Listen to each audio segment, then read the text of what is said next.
Silent killer. No worry. Okay. So हम इस पूरे 1 घंटे के लेक्चर में, मेरी आवाज आ रही है, प्रॉपर आ रही है तुम लोगों को? यस तो हम इस प्रॉपर 1 घंटे के लेक्चर में देखने वाले हैं कि रिलेटिव पोजीशन क्या होता है। ठीक है। एक तरीके की पोजीशन प्रॉपर्टी देखेंगे सीएसएस में, क्योंकि सीएसएस की जान है। फिर हम देख रहे होंगे डिस्प्ले प्रॉपर्टी। ठीक है। फिर हम डिस्प्ले प्रॉपर्टी में देख रहे होंगे कि किसी भी प्रॉपर्टी को ओवरराइड कैसे करते हैं, मतलब इनलाइन को ब्लॉक कैसे बनाते हैं, ब्लॉक को इनलाइन कैसे बनाते हैं। ठीक है। और फिर हम देख रहे होंगे डिस्प्ले फ्लेक्स क्या होता है। ठीक है। मेरी आवाज प्रॉपर आ रही है ना तुम लोगों को? सर। मतलब एक तरीके से मान लो कि एचटीएमएल की बेसिक यस सर, स्पेक्स आप ये सर सीएसएस से मैं स्टार्ट अज्यूम करेंगे कर आप? रहा हूँ कि तुम्हें पता होंगे। ठीक है। बाकी बाकी टचिंग कोई बात नहीं, जब मैं उस पर्टिकुलर कोड पे जाऊंगा तो उस कोड में जो भी लिखूंगा वो मैं फिर से बता दूंगा। ठीक है। ऐसा नहीं है कि मैं ये अज्यूम कर लूंगा कि तुम्हें पता होगा। Is it okay? तो जैसे मान लो कि हम हम ये देख रहे होंगे कि सीएसएस में ओके पोजीशन प्रॉपर्टी क्या होती है।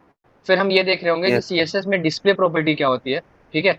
उसके बाद हम ये देख रहे होंगे कि डिस्प्ले प्रॉपर्टी में हम किसी भी इनलाइन एलिमेंट को ब्लॉक कैसे बना सकते हैं, किसी भी ब्लॉक एलिमेंट को हम इनलाइन कैसे बना सकते हैं। इनलाइन और ब्लॉक में डिफरेंस देखेंगे कि इनमें डिफरेंस क्या होता है। फिर हम ये देखेंगे कि रिलेटिव पोजीशन और एब्सोल्यूट पोजीशन में डिफरेंस क्या होता है। ठीक है। फिर हम उसके बाद देख रहे होंगे कि सीएसएस में फ्लेक्स क्या होता है।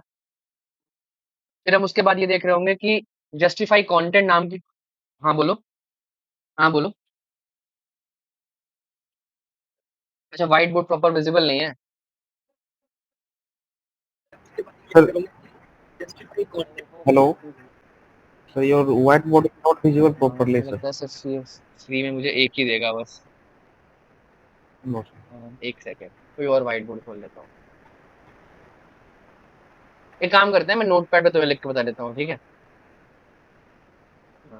ऑनलाइन नोट पैड पे कर लेता हूँ। हाँ। ये कल की कुछ चीजें लिखी हुई है, इनमें मैं बात पे आऊंगा। पहले देख लेते हैं कि हम पहले देख रहे होंगे कि पोजीशन प्रॉपर्टी क्या होती है यस सर, सीएसएस नोट में। पर ठीक है। फिर हम ये देख रहे होंगे कि डिस्प्ले प्रॉपर्टी क्या होती है सीएसएस में। फिर हम ये देख रहे होंगे कि फ्लेक्स प्रॉपर्टी। फिर हम देख रहे होंगे कि जस्टिफाई कंटेंट की हेल्प से हम बीच के जितने भी टैग्स होते हैं उनकी स्पेसेस को बढ़ा और घटा सकते हैं। और फिर हम देख रहे होंगे आई फ्रेम्स क्या होते हैं। और फिर हम देख रहे होंगे सीएसएस में मीडिया क्वेरी क्या होती है। ठीक है। बेसिकली तुम्हारा 60% जो सीएसएस है वो इसमें कवर हो जाता है। ठीक है। तो हम ये देखने वाले हैं फिलहाल। तो अब मैं चलता हूँ तुमको अपने वीएस कोड की तरफ लेके। तो फॉर एग्जांपल, मैंने कुछ बेसिक कोड्स लिखे हुए हैं पहले से, क्योंकि ये क्लासेस पहले हो चुकी हैं तो इसलिए लिखे हुए हैं। अब मैं तुम्हें सिखाने वाला हूँ कि रिलेटिव सीएसएस पोजीशन प्रॉपर्टी में रिलेटिव किसको कहते हैं। ठीक है। तो फॉर एग्जांपल मान लो कि मैंने ये 4 ब्लॉक बनाए हुए हैं। ठीक है। जो तुम्हारा div एलिमेंट होता है, तो तुम्हारा div होता है वो तुम्हारा एक ब्लॉक एलिमेंट होता है। ठीक है। तुम दोनों को पता है कि ब्लॉक और इनलाइन में डिफरेंस क्या होता है? अनीश, पता है? चलो मैं बता रहा हूँ। ठीक है। जैसे मान लो कि एक बंदा है। अ,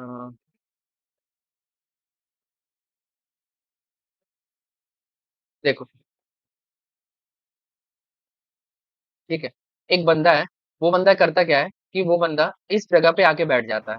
सर ठीक ब्लॉक है। में सर वही सर जो फिक्स हो जाता है हुआ वही क्या ना? कि यहाँ पे भी जगह खाली थी और यहाँ पे भी जगह खाली थी। लेकिन ये बंदा बोलता क्या है कि ना यहाँ कोई बैठेगा और ना ही यहाँ कोई बैठेगा। मतलब अगर मैं कहीं पे बैठा हुआ हूँ, उसके लेफ्ट में पूरी जगह और उसके राइट में पूरी जगह मेरे मेरे लिए रिजर्व कर दी जाए। वहां पे कोई भी एक्स्ट्रा एलिमेंट, कोई भी एक्स्ट्रा टैग आके नहीं बैठ सकता। ठीक है। ऐसे एलिमेंट्स को हम कहते हैं ब्लॉक एलिमेंट्स। ठीक है। और इसी का जस्ट उल्टा मान लो कि यहाँ पे एक बंदा आके बैठ गया, एक्स नाम का एक बंदा आके बैठ गया। इसके बगल में भी जगह खाली है तो इसके बगल में भी एक बंदा आके बैठ गया। इसके राइट में भी जगह खाली है तो राइट में भी एक बंदा आके बैठ गया। मतलब कि ये बंदा को, ये इस बंदे को जितनी जगह की नीड थी वो सिर्फ उतनी ही जगह लेगा। वो अपने लेफ्ट और अपने राइट बेफालतू की जगह लेके नहीं बैठेगा। समझ पाए कि ब्लॉक और इनलाइन में क्या डिफरेंस होता है अनीश? फॉर एग्जाम्पल, अगर मैं तुमको एक बेसिक टर्म्स में समझाऊं, तो मैंने एक पैराग्राफ बनाया, उस पैराग्राफ में मैंने दिया अ,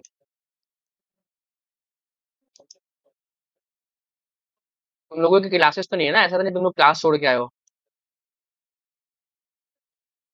ठीक है।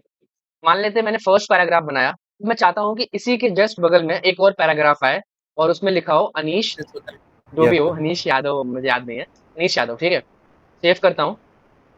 तो एक नॉर्मल बंदा क्या सोचेगा कि मेरा फर्स्ट पैराग्राफ लिख के आएगा, उसी के जस्ट जस्ट बाद थोड़ा सा स्पेस देके अनीश यादव लिख के आएगा। मैं सेव करता हूँ, सेव करके इसको गो लाइव करता हूँ।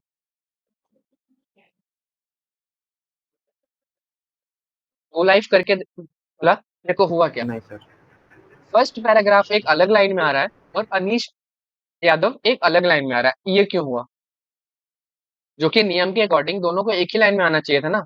तो मैं इसको और अच्छे से समझाने के लिए क्या करूंगा कि इसको मैं एक क्लास दे दूंगा। ठीक है, क्लास दे दिया मैंने पैरा वन, और इसको मैंने क्लास दे दिया para, sorry sorry sorry,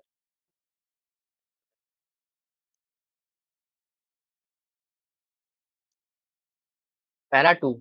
save किया, सेव करके इसमें आया, ठीक है, और दोनों को ही एक बॉर्डर दे दिया, para one comma para two. ठीक है, इनको मैंने बॉर्डर दे दिया 1 पिक्सल। ये अनीश बेसिक सीएसएस है, इतनी तो तुम्हें पता है ना, इतनी चीजें। ओके, मैंने सेव किया, ठीक है।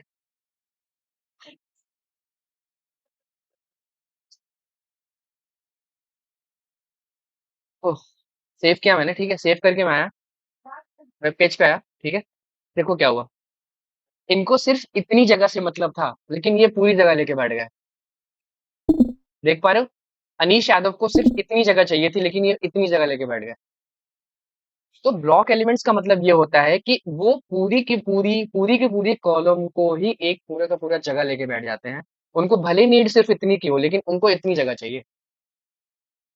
तो ये हो गए ब्लॉक एलिमेंट्स, ठीक है। मैं क्या यस सर। करूंगा, ये तो हो गए ब्लॉक एलिमेंट। अब मैं दिखाऊंगा कि अगर यही एलिमेंट इनलाइन होता, स्पैन टैग तुम्हारा जो होता है वो इनलाइन एलिमेंट होता है, ठीक है। सेव किया मैंने, सेव करके मैं गया वेब पेज पे, और ये देखो, फर्स्ट पैराग्राफ एक ही लाइन में, अनी और थोड़ा सा स्पेस देके अनीश यादव एक ही लाइन में। हुआ क्या? हुआ ये कि इनको जितनी जगह चाहिए थी इन्होंने ले ली, और इनको जितनी जगह थी इन्होंने ले ली। उसके बाद यहाँ पे कितने भी एलिमेंट आते रहे। तो क्लियर हुआ मनीष, अनीश की क्या बोलते हैं, ब्लॉक एलिमेंट्स और एनआई एलिमेंट्स किसको कहते हैं? हाँ।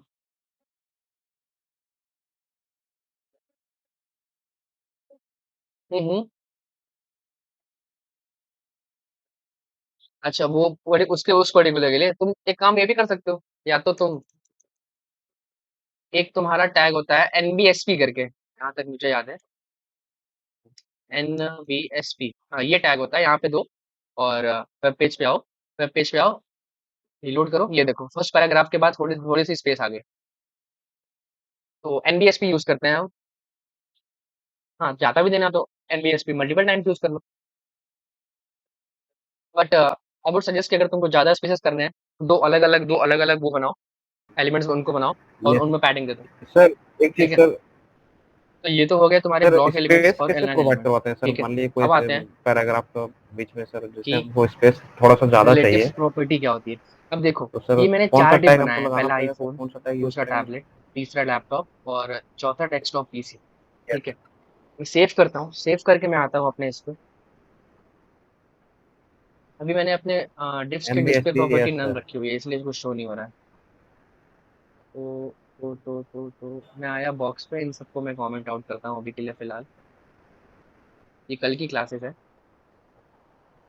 यस। डिस्प्ले मैंने हटाया, अगर सेव सर उससे किया, ज्यादा भी सेव देना करके मैं चाहते वेब तो पेज पे हो आया। जाएगा ये ना? देखो, पहला, दूसरा, तीसरा और चौथा, ये 4 डिव है मेरे पास। ठीक है, अच्छा। अब मैं क्या करूंगा, अब मैं इनमें से किसी एक डिव को रिलेटिव पोजीशन देके बाएं, दाएं, ऊपर या नीचे करूंगा। ठीक है, तो देखो, रिलेटिव और अच्छा हाँ एब्सोल्यूट पोजीशन लिखने के बाद हमें ऐसा क्या नया मिल जाता है जो हमें और कोई नहीं दे सकता? तो देखो वो क्या होता है एग्जैक्टली। अब जैसे मान लो कि मैंने इसको आईडी दी हुई है B1, मैं कॉपी करता हूँ और आईडी देने का तरीका होता है कि हम हैश लगाएं और फिर उस आईडी का नाम लिखें और उसमें कोई भी प्रॉपर्टी दे दें। तो मैं करूंगा क्या कि मैं पोजीशन इसको दे दूंगा रिलेटिव, और मैं चाहूंगा कि ये लेफ्ट से 20 पिक्सल राइट हो जाए। सेव करता हूँ। सेव करके मैं गया इस पे, ये देखो क्या हुआ। आईफोन जो है, ठीक है, अपने रिलेटिव पोजीशन से 20 पिक्सल राइट हो गया। समझ पाए? मतलब अगर तुमने left is equal to 20 pixel लिखा है तो लेफ्ट से 20 पिक्सल राइट हो जाएगा। Right is equal to 20 pixel लिखा है तो राइट से लेफ्ट की तरफ 20 पिक्सल लेफ्ट हो जाएगा। ठीक है।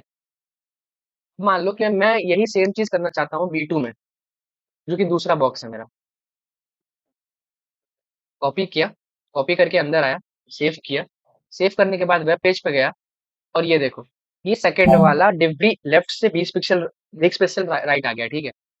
रिलेटिव कहने का मतलब सिर्फ इतना सा है कि अगर कोई एलिमेंट रिलेटिवली, अगर कोई डिव है और वो रिलेटिवली लेफ्ट या राइट किया जा रहा है, तो उसका सिर्फ इतना सा मतलब समझो कि उसकी जो इनिशियल पोजीशन रही होगी, मतलब उसकी जो प्रीवियस पोजीशन रही होगी, उस पोजीशन के रिस्पेक्ट में वो मूव करेगा, राइट, लेफ्ट, बॉटम या फिर राइट। समझ पाए मेरी बात को? अगर यहाँ पे चार डिव है, अगर यहाँ पे चार डिव है अनीश, और इन चारों डिव में इस वाले डिव को मुझे लेफ्ट से राइट करना है 10 पिक्सल, तो ये अपने प्रीवियस पोजीशन के रिस्पेक्ट में राइट होगा। समझ पाए? मतलब इसकी जो पहले की पोजीशन रही होगी, ये उसको एक इनिशियल पोजीशन मान के उस पोजीशन से राइट होगा। इसको कहते हैं रिलेटिव। तो सिंपल सा मतलब समझो कि अगर तुमको गैप छुड़वाना है प्रीवियस पोजीशन से, तो तुम रिलेटिव यूज करोगे। अगर गैप नहीं छुड़वाना है तो तुम एब्सोल्यूट यूज करोगे। अगर यही मैं रिलेटिव ना देके यही मैं एब्सोल्यूट कर रहा होता, और इसको मैं एक पेरेंट एलिमेंट दे देता हूँ इस div को, मतलब इन ये सारे div किसी एक div के अंदर आ जाएं। कॉपी किया, कॉपी करके सेव। मैं एक क्लास दे देता हूँ इनको, बिग div, स्टाइल CSS में आता हूँ, और तुम्हें दिखाने के लिए कि पेरेंट एलिमेंट कितना स्पेस ले रहा है, इसलिए मैं इसको एक बॉर्डर भी दे देता हूँ। यस सॉरी, मैंने दे दिया इनको border 1 pixel solid green. Save करता हूँ। सेव करके मैं आया अपने वेब पेज पे। यस सर बिग डिव ही नाम था ना उसका।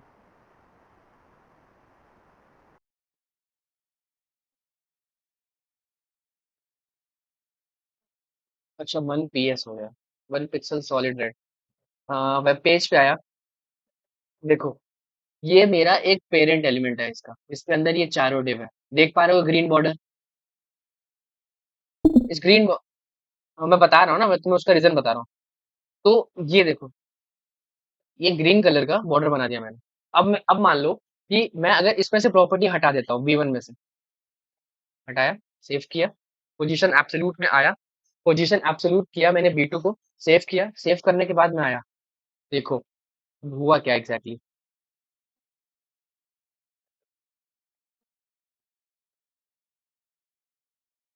आ गया B1 B2, हाँ B2 में लगाया मैंने। ठीक है, इट्स शोइंग में एरर समवेयर। हाँ,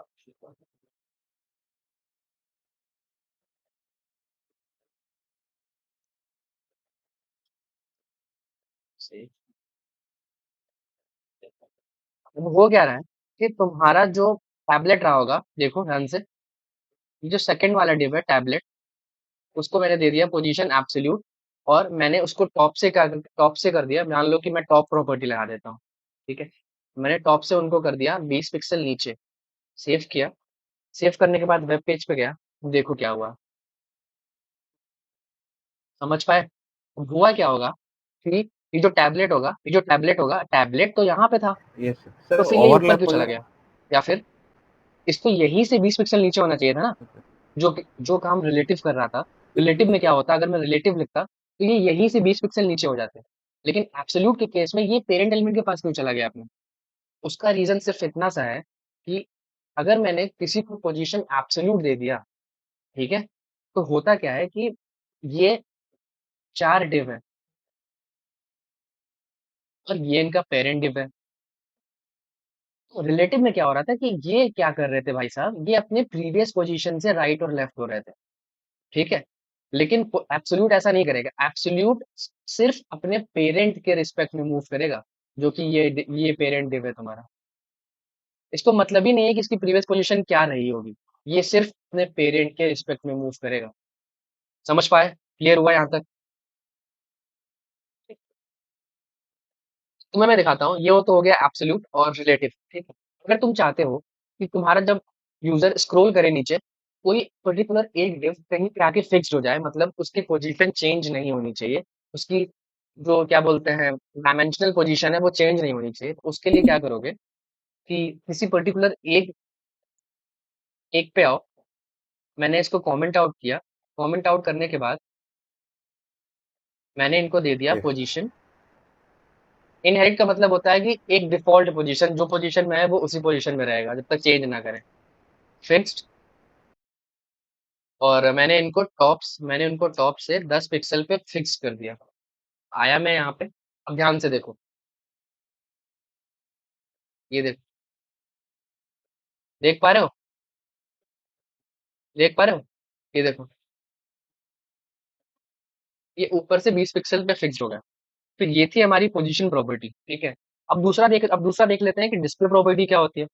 जैसे मान लो कि मैंने इस पर्टिकुलर स्पैन को, इसको मैं पी ही रहने दूं, और इसको मैं हटाता हूँ,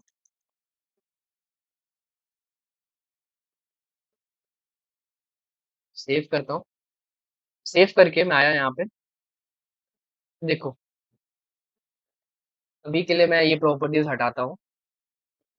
B2 की प्रॉपर्टीज को मैं कमेंट आउट करता हूँ, Yes, sir. सेव करता हूँ, सेव करके ठीक है। फर्स्ट पैराग्राफ और अजय यादव, ठीक है। कुछ गलती हुई है क्या? हाँ, ये तो स्पैन ही है। सेव किया, तो देखो, पैराग्राफ एक ब्लॉक एलिमेंट है, तो ये पूरी की पूरी स्पेस ले रहा है, ठीक है। लेकिन मैं इस ब्लॉक एलिमेंट को इनलाइन बना सकता हूँ इसकी प्रॉपर्टी को ओवरराइट करके। ये क्या कह दिया मैंने? मैंने ये कहा कि मैं किसी भी ब्लॉक एलिमेंट की प्रॉपर्टी को बदल के उसको इनलाइन कर सकता हूँ और किसी भी इनलाइन एलिमेंट को मैं उसको ब्लॉक कर सकता हूँ, ठीक है। मतलब प्रॉपर्टीज ओवरराइड हो सकती है। तो मैं सिर्फ इनके बिहेवियर, कल को अगर एक क्वेश्चन मन में उठे कि यार ऐसे तो कोई भी ब्लॉक इनलाइन बन जाएगा, तो ब्लॉक एलिमेंट का मतलब क्या हुआ, तो सिर्फ इतना समझो कि जो ब्लॉक एलिमेंट है और जो इनलाइन एलिमेंट है, मैंने उनका बिहेवियर चेंज किया है, सिर्फ सिर्फ और सिर्फ बिहेवियर चेंज किया। अगर तुम्हें याद होगा तो मैंने नीचे पैरा 1 और पैरा 2 को बॉर्डर दिया था, तो मैं क्या करूंगा, इन दोनों को डिस्प्ले इनलाइन कर दूंगा। हाँ सर. सेव करने के बाद वेब पेज पे गया, ये देखो क्या हुआ, देख पा रहे हो? यहाँ पे हुआ क्या, यहाँ पे हुआ क्या कि तुम्हारा जो ब्लॉक एलिमेंट है वो ब्लॉक ही है, लेकिन सिर्फ शो करने के लिए, यूजर को दिखाने के लिए, मैंने इनकी प्रॉपर्टीज को इनलाइन कर दिया। तो अगर मन में कोई क्वेश्चन उठे कि ब्लॉक, यार ब्लॉक की प्रॉपर्टी पूरी चेंज हो गई क्या, ऐसा कुछ नहीं हुआ। डिस्प्ले सिर्फ शो करने के लिए हम यूजर को इसकी प्रॉपर्टी को हम इनलाइन कर दिए, ठीक है। तो ये हो गया इनलाइन। और यही यही सेम चीज होता है अगर मान लो मैंने इसको स्पैन कर दिया फिर से,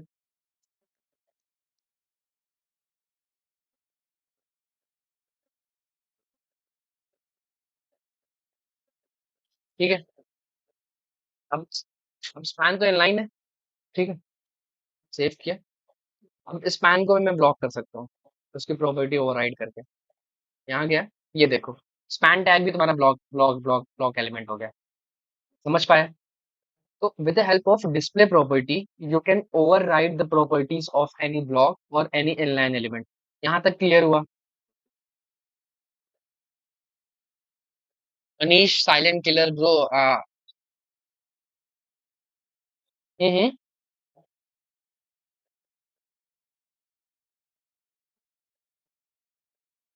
हाँ, पिक्सल बढ़ाना होगा और एक बात बताओ, जब तुमको ये चीज पता है कि हमें सिर्फ ये बाइक यहाँ से उठा के कहीं और रखनी है, तो तुम रिलेटिव यूज करोगे, क्योंकि तुम्हें बाइक की इनिशियल पोजीशन से बाइक को खिसकाना है ना। लेकिन लेकिन वही अगर मैं तुमको कहूँ कि तुम अपनी बाइक को, जो तुम्हारा मेन गेट है घर का, उस मेन गेट के रिस्पेक्ट में यहाँ वहां और राइट लेफ्ट कर सकते हो, तो तुम क्या करोगे? तो तुम एब्सोल्यूट यूज करोगे। ठीक है। Yes sir. बाकी अजय मनीष, कोई दिक्कत दिक्कत तो नहीं होनी चाहिए वैसे, लेकिन कोई भी दिक्कत। ठीक है। बाकी साइलेंट किलर ये कुछ बोलता नहीं है क्या? चलो कोई नहीं। चलो कोई नहीं, ठीक है। उसकी विश। तो अभी तक हमने देख लिया कि डिस्प्ले प्रॉपर्टी हम कैसे देते हैं, ठीक है। अब हम जो दूसरी चीज देखने वाले हैं, वो हम देखने वाले हैं कि फ्लिक्स प्रॉपर्टी क्या होती है डिस्प्ले में। कॉपी किया इस क्लास को, और मैंने इसको कहीं दिया होगा बिग डिव नेम से। Big div, big div, big, हाँ ये रहा बिग डिव।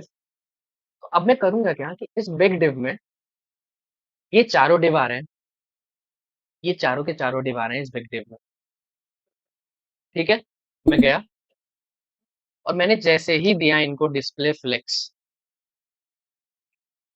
सेव किया, सेव करके मैं गया अपने वेब पेज पे, और ये देखो क्या हो गया।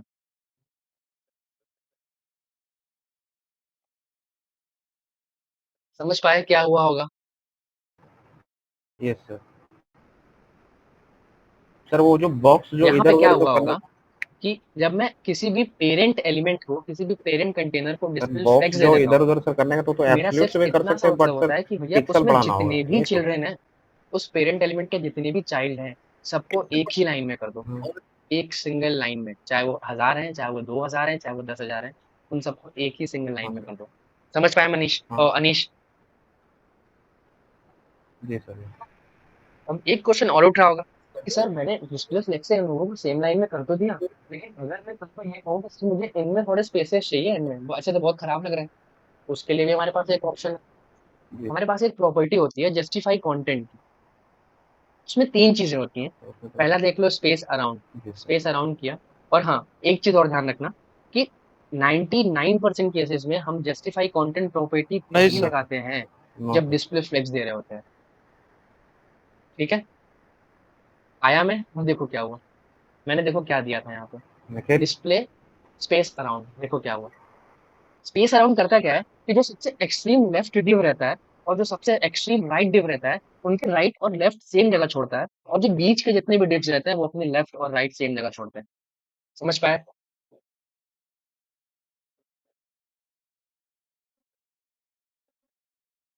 वो तुम्हारा जो भी कंटेनर है, वो तुम्हारा जो भी कंटेनर है, उस कंटेनर को इक्वल स्पेसेस में खुद से डिवाइड कर देगा, तुमको मेहनत नहीं करनी है।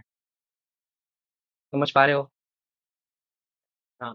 बस बस, जितनी भी कंटेनर साइज रहेगी वो उसको एक पेरेंट एलिमेंट मान के उस हिसाब से आगे पीछे ऊपर नीचे अपने हिसाब से कर देगा। ठीक है। यही ब्यूटी है जस्टिफाई कंटेंट की। अब अगर मैं इसको स्पेस बिटवीन कर दूं, सेव करता हूँ, सेव करके वेब पेज पे आया, ये देखो लेफ्ट और राइट कुछ, ये तो कुछ नहीं छूटा, लेकिन इनके बीच में जितने भी स्पेसेस हैं देखो बराबर हो गए। देख पा रहे हो? इसको कहते हैं स्पेस बिटवीन। अब एक और प्यारी सी चीज है, वो है स्पेस इवनली। सेव किया, सेव करके मैं आया, और ये देखो अब हर ब्लॉक अपने लेफ्ट और राइट सेम जगह छोड़ रहा है। देख पा रहे हो? तो ये थी तीन प्रॉपर्टी जस्टिफाई कंटेंट की। ठीक है। स्पेस इवनली, स्पेस अराउंड, और स्पेस बिटवीन। एक प्रॉपर्टी और होती है जो कि हम रिस्पॉन्सिवनेस के लिए यूज करते हैं, flex wrap is equal to wrap. अब देखो, फ्लेक्स रैप को मैं रैप कर दिया, अब इसका क्या मतलब है? मैंने स्क्रीन यस सर। साइज छोटी की, ध्यान से देखना एकदम। ये है मेरा चारों डिव, मैं इनको बढ़ाया। देखो, अभी स्क्रीन साइज लगभग 1300 पिक्सल पे है। ठीक है। मैं तुम्हें अगर और क्लासेस तुम ज्वाइन करते हो तो मैं बताऊंगा चीजें और रिस्पॉन्सिवनेस कैसी होती है, लेकिन फिलहाल अभी इतना जान लो कि मैंने छोटा किया, छोटा किया, छोटा किया, छोटा किया, जैसे और छोटा करूंगा वैसे देखो पहला डिव नीचे आ गया। थोड़ा सा और छोटा किया, और छोटा किया, और छोटा किया, और छोटा किया, दो डिव नीचे आ गया, दो डिव ऊपर आ गया। थोड़ा सा और छोटा किया, एक एक एक करके आ गए। तो ये रिस्पॉन्सिवनेस प्रॉपर्टी को दिखाने के लिए हम यूज करते हैं। जब छोटी डिवाइस है तो उसमें एक एक करके दिखाओ, थोड़ी बड़ी डिवाइस है दो दो करके दिखाओ, तीन तीन करके दिखाओ, चार चार करके दिखाओ अगर कोई बड़ी डिवाइस है। समझ पाए? ये flex wrap is equal to wrap क्या होता है, क्यों हम यूज करते हैं। एक होता है तुम्हारा, काफी बढ़िया, अरे तुम, अब एक होता है रैप रिवर्स करके। Yes sir. तो इसमें वेब फिक्स पेज किया पे हुआ आया, नहीं रहता ना, मतलब कितना मुझे स्पेस चाहिए देखो अब होगा क्या, मैं जस्टिफाई छोटा करने करता हूँ इसको। इस बार डेस्कटॉप पीसी ना जाके, इस बार आईफोन और टैबलेट और लैपटॉप जाएंगे पीछे। अच्छा, जो और छोटा जितना करता पेज होगा, रहेगा उसी में तो सब डिवाइड देखो करेंगे। लैपटॉप और डेस्कटॉप और जो सबसे लास्ट में था वो सबसे ऊपर आ गया। फ्लेक्स रैप रिवर्स प्रॉपर्टी ये रही। अभी तक हमने देखा कि पोजीशन प्रॉपर्टी में रिलेटिव एब्सोल्यूट क्या होता है, ब्लॉक और इनलाइन एलिमेंट्स क्या होते हैं, डिस्प्ले फ्लेक्स क्या होता है, फ्लेक्स यूज क्यों करते हैं, फ्लेक्स का मतलब क्या होता है, ब्लॉक और इनलाइन में डिफरेंस क्या होता है, और जस्टिफाई कंटेंट के तीनों प्रॉपर्टी देख ली, फ्लेक्स रैप देख लिया, रैप और रैप रिवर्स देख लिया। ठीक है, यहाँ तक कोई भी प्रॉब्लम, कोई भी दिक्कत? Yes sir. क्या बाकी है हमारा अब? पोजीशन प्रॉपर्टी हो गया, डिस्प्ले प्रॉपर्टी हो गया, फ्लेक्स प्रॉपर्टी हो गया, जस्टिफाई कंटेंट हो गया, और एक चीज और बता रहा हूँ मैं, वो है आई फ्रेम्स। ठीक है, अब देख लो आई फ्रेम्स क्या होता है। आई फ्रेम्स मैंने बताया होगा यहाँ पे कहीं, हाँ ये रहा। हाँ सर। आई फ्रेम का सिंपल सा इतना मतलब समझो, सॉरी, जैसे हमारा ये एक व्हाइट बोर्ड है, ठीक है।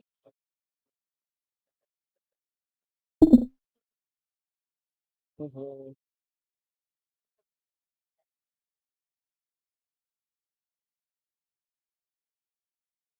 अरे यार वो बढ़ाना पड़ेगा क्या?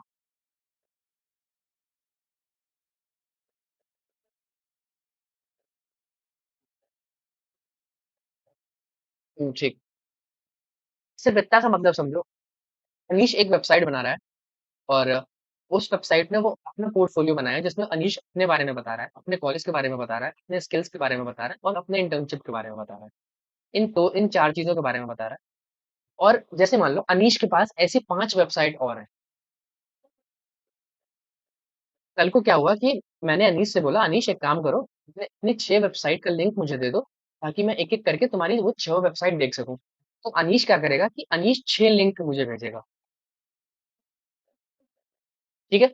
जो जिससे मैं उनकी वेबसाइट देख सकूँ। तो एक बात बताओ, अगर कल को अनीश के पास 10 वेबसाइट और आ जाएँ, यस। तो क्या ये सर अनीश वेबसाइट मुझे ये बनाने के 16 लिए वेबसाइट का अच्छा लिंक है सर वेब। मैन्युअली भेजेगा?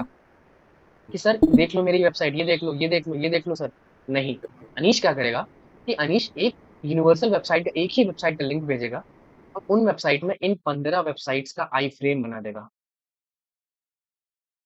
जिसमें जिसके अंदर ये 16 वेबसाइट दिख रही होंगी। समझ पाया अनीश मेरी बात? आई फ्रेम्स क्या होते हैं? ठीक है, अब मान लो कि मैंने एक आई फ्रेम बनाया, उस आई फ्रेम में मैं जिस वेब पेज पे काम कर रहा हूँ, मैंने उसी वेब पेज का लिंक दे दिया। ठीक है, मान लो मैंने इसी का लिंक दे दिया, कॉपी किया, कॉपी करके जो सोर्स है मैंने इस पे गया। देखो ये करता क्या है, आई फ्रेम नाम का एक टैग होता है, सोर्स में तुमको वो वेब पेज, उस वेब पेज का लिंक देना होता है, जो वेब पेज तुम उस आई फ्रेम में दिखाना चाहते हो। ठीक है, टाइटल देना होगा, क्योंकि तुमको बताना हाँ होगा यूजर को कि इस आई फ्रेम में मैं क्या दिखाने वाला हूँ। स्टाइल मैंने इनलाइन सीएसएस दी हुई है, जिसमें मैंने बॉर्डर दे दिया 2 पिक्सल आई फ्रेम को, ताकि मैं तुम्हें दिखा पाऊँ कि वो एक स्क्वायर जो बाउंड्री है, वो कितनी जगह ले रही है इनिशियली। ठीक है, तो मैं सेव करता हूँ, सेव करके मैं वेब पेज पे आता हूँ, इसको मैं कट करता हूँ। देखो ये पूरा का पूरा वेब पेज अब इसके अंदर मुझे दिख रहा है। देख पा रहे हो? इसको कहते हैं मनीष आई फ्रेम। ठीक है, अब देखो आई फ्रेम का एक चीज तुम्हें पता लग गया कि तुम्हें एक ही वेब पेज में, बिना किसी अलग वेब पेज को यूजर को भेजे, तुम्हें उसी पेज पे एक अलग वेब पेज कैसे दिखाना है। ये है आई फ्रेम का काम। दूसरा देख लो, कभी कभी होता क्या है कि हम ये चाहते हैं कि कॉन्फिडेंशियलिटी के लिए हम ये आई फ्रेम पहले नहीं दिखाना चाहते हैं। हम चाहते क्या है कि जैसे ही कोई अपने आप को ऑथेंटिकेट कर ले, मतलब हमें ये बता ले कि हम भैया एक ऑथेंटिकेटेड यूजर हैं, हम एक सही यूजर हैं, हम पे भरोसा तुम कर सकते हो, भी वो ये आई फ्रेम देख सके। मतलब जब वो इस पे क्लिक करे तभी वो ये आई फ्रेम देख सके। ठीक है। अब मतलब डिफरेंस समझो कि कॉन्फिडेंशियल, तुम लोग ने बहुत बार ये वर्ड सुना होगा, कॉन्फिडेंशियलिटी, सिक्योर्ड, तो भैया इनका मतलब क्या होता है, ये हम सुनते तो आ रहे हैं, तो इनका मतलब क्या होता है। ठीक है। इसका मतलब सिर्फ इतना समझो कि अगर कोई चीज कॉन्फिडेंशियल है, जैसे मान लो कि न्यूक्लियर थ्योरी कॉन्फिडेंशियल है और लोगों के लिए, लेकिन जिन्होंने न्यूक्लियर थ्योरीज दी हैं, ये चीज उनको तो पता है ना। मान लो 10 लोगों को तो पता है ना ये चीज कॉन्फिडेंशियल है, इसमें क्या है। लेकिन जब हम किसी चीज को सिक्योर्ड बोल देते हैं, तो सिक्योर्ड करने का सिंपल सा इतना मतलब होता है कि वो चीज किसी को नहीं पता है, ना हमें, ना तुम्हें, और ना बनाने वालों को। तो आज के बाद तुमसे अगर कोई पूछता है कि आई फ्रेम का सेकंड एप्लीकेशन क्या है, तो अनीश ये बोलेगा कि सर आई फ्रेम का सेकंड एप्लीकेशन ये है कि आई फ्रेम को कॉन्फिडेंशियलिटी के लिए भी हम यूज कर सकते हैं। करना कुछ नहीं है, यही लिंक मुझे यहाँ कॉपी करके सोर्स में ना देके, मान लो मैंने एक पैराग्राफ बनाया और उस पैराग्राफ पे मैंने yes, एंकर yes, टैग दे दिया, yes. ठीक है। और जैसे ही उस एंकर टैग पे कोई क्लिक करेगा, वैसे ही इस आई फ्रेम के अंदर जो भी चीज मैं दिखाना चाहता हूँ वो दिख जाएगा। मुझे करना कुछ नहीं है।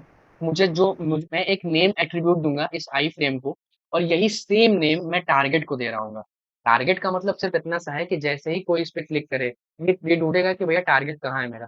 टारगेट तो गिट फ्लो पे है, और गिट फ्लो पे क्या बना हुआ है, आई फ्रेम। तो यहाँ पे जो भी क्लिक करके हमको यूआरएल मिलेगा, वो यहाँ शो होगा। सेव करता हूँ। सेव करके मैं आया इस पे, देखो। अभी इनिशियली तुम्हें कुछ नहीं दिखेगा, मैं देखो रिफ्रेश कर देता हूँ। कुछ नहीं दिखेगा तुमको, ये आई फ्रेम पूरा खाली है। लेकिन जैसे ही मैं इस पे क्लिक करूंगा, देखो, देख पाया अनीश। फिर से मैं रिलोड करता हूँ और फिर से क्लिक करता हूँ। देख, तो ये था आई फ्रेम्स, ठीक है। आई फ्रेम्स कवर कर लिया हमने, ये कवर कर लिया, और ये कवर कर लिया, ये कवर कर लिया, ये कवर कर लिया, ये कवर कर लिया, आई फ्रेम्स, ठीक है। बाकी सीएसएस की मीडिया क्वेरी मैंने कल हाँ बताई थी, ठीक है। अब देख लो वो क्या होती है। जैसे मान लो कि मैं एक वेबसाइट पे गया, मैं गया जोमेटो की वेबसाइट पे, मैंने वेबसाइट खोली, और वेबसाइट खोली मैंने, फिर इसको मैं देखा स्क्रीन साइज के अकॉर्डिंग, मैं इसको रीसाइज करने गया, ठीक है। तो अब मान लो, देखो मैं क्या करूंगा कि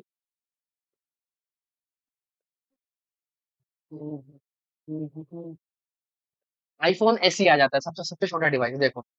जैसे ही मैंने स्क्रीन साइज चेंज की, ये अपने आप कस्टमाइज हो गया, देखो कितना अच्छा लग रहा है, जो कि नहीं होना चाहिए था, क्योंकि इसको तो बनाया गया था बड़े डिवाइस के लिए, छोटे डिवाइस के लिए कैसे काम कर रहा है।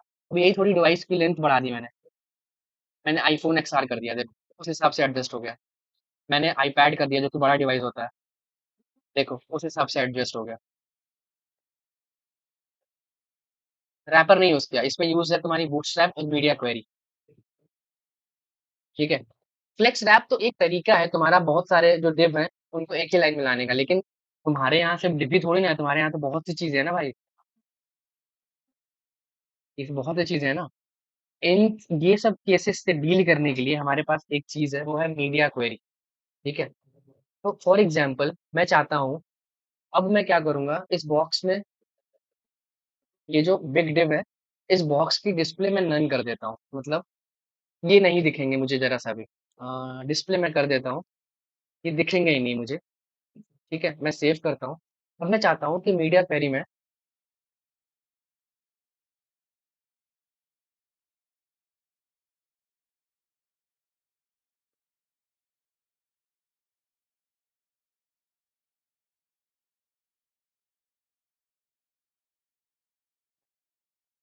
ठीक है, जो ये B1 है, ये B1 मुझे तब विजुअल होना चाहिए जब मेरी स्क्रीन साइज 300 पिक्सल से छोटी हो। मैक्स विड्थ और मिनिमम विड्थ करके दो प्रॉपर्टी होती हैं मीडिया क्वेरी में, वो देख लो क्या होती हैं।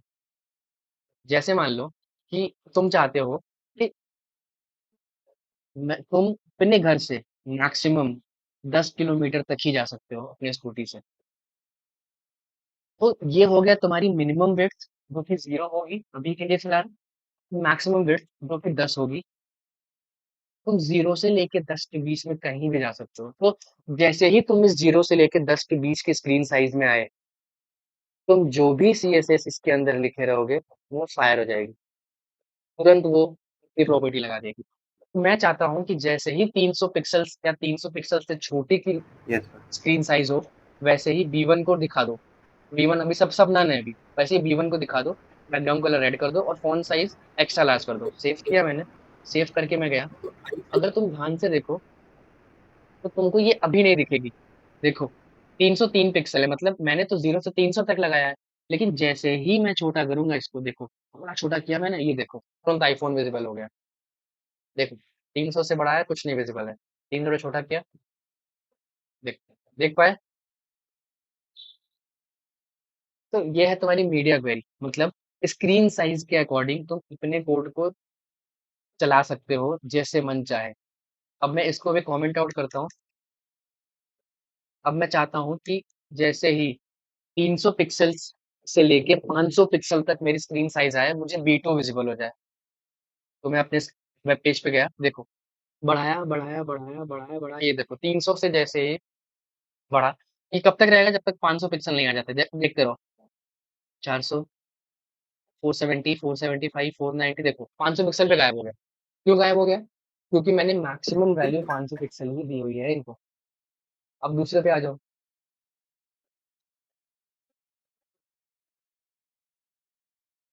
जैसे ही 500 पिक्सल से 800 तो पिक्सल गए, ये वैसे ही इसमें B3 को रैपर यूज विजिबल किया है करा ना? दो। सेव करता हूँ, सेव करके जाता हूँ वेब पेज पे।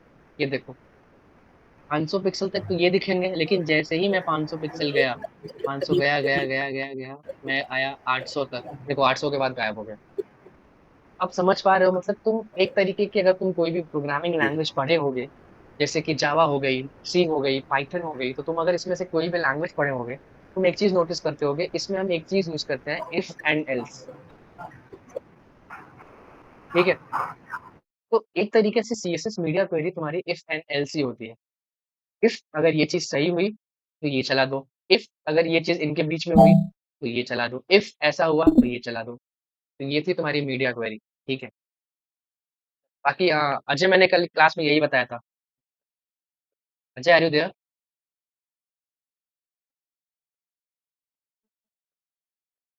Anish, am I Audible?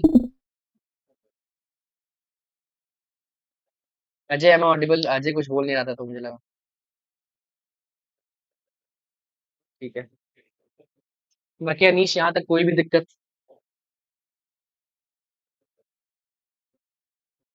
बाकी अभी फिलहाल इतना ही हुआ था, तो मैंने पूरा कवर कर दिया लगभग। हाँ, ये 5 क्लास का टॉपिक है, इसमें बहुत चीजें मैंने रुक रुक के करवाई थी, असाइनमेंट्स भी दिए थे, लेकिन ये रिकॉर्डेड में इतना चीजें मैंने अब तक बताया है, इतना ही हुआ है 5 क्लासेस में। ठीक है? आगे तुम खुद से एक बार ये वीडियो देख लेना, एक बार और देख लेना, तुम्हें क्लियर हो जाएगा, जो भी थोड़ा बहुत तुम्हारा डाउट हो भी रहा है तो। ठीक है?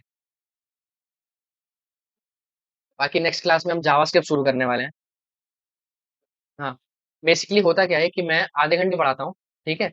आधे घंटे हम डिस्कशन करते हैं, जैसे कुछ भी तुम्हें नहीं आया, जैसे मनीष और अजय हमारे लाइव क्लास में आए। ठीक है?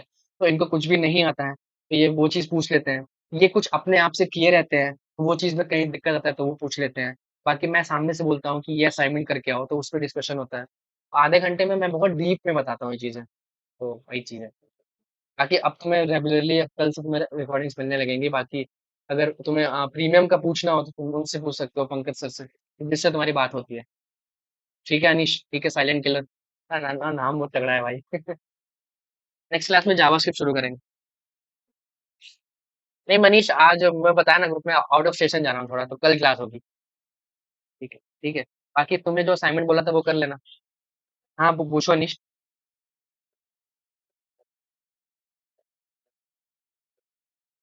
फुल स्टैक का ब्रो, इट डिपेंड्स कि तुम चीजें शुरू और चीजें खत्म कैसे करना चाहते हो। ठीक है? फुल स्टैक मीन्स कि अगर तुमको पूरा खत्म करना है, लाइक तुम्हें बैकएंड, तुम्हें डेटाबेस, तुम्हें एपीआईज, तुम्हें फ्रंट एंड डेवलपमेंट, तो 4 मंथ्स आर इनफ। बट हाँ, हाँ 4 months are enough, but 4 months are enough because, क्योंकि 4 मंथ्स के बाद तुम और चीजें खुद से पढ़ोगे, फिर तुम्हें इतना क्लियर हो जाएगा कि तुम्हें चीजें कैरी कैसे करनी है।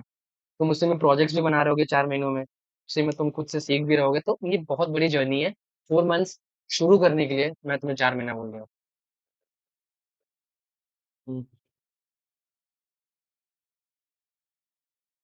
इट्स मैं अगर एक देखो यार, मैं 2 साल से एक मोन स्टैक डेवलपर हूँ। ठीक है?